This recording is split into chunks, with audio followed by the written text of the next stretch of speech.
near future in Spanish with FrenchSpanishOnline.com. We use it actually a lot in Spanish and sometimes instead of the proper future tense, so that's why the expression near future is not exactly correct, but it's useful to understand because it's the same structure as in English.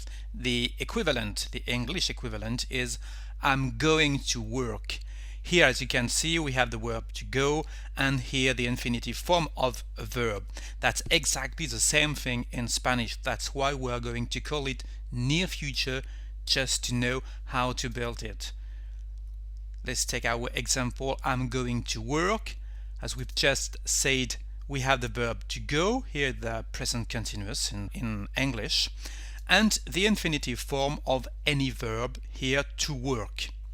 In Spanish, exactly the same thing. We have the verb to go, here, boy, but it is the present tense, and we have the infinitive form of the verb is trabajar, to work.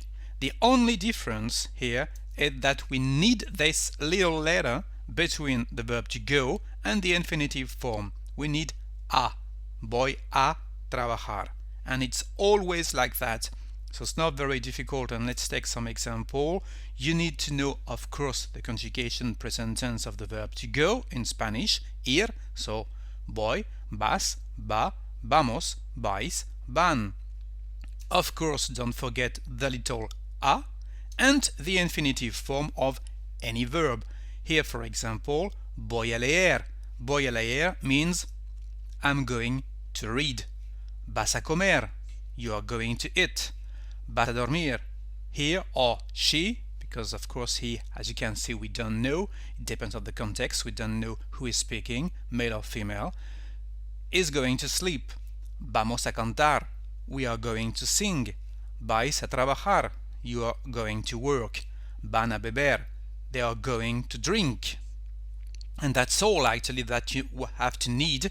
The only things again is how to use and when to use the near future, not always near actually, because with some expression esta tarde, this afternoon, so we understand it's near, but it can be with mañana, tomorrow, or el mes que viene, next month, or el año que viene, next year. So even with this expression, next year, you can use the near future in Spanish more and more actually when we speak. Of course, you can also use the proper future we saw in another lesson, but you can use too this near future in Spanish.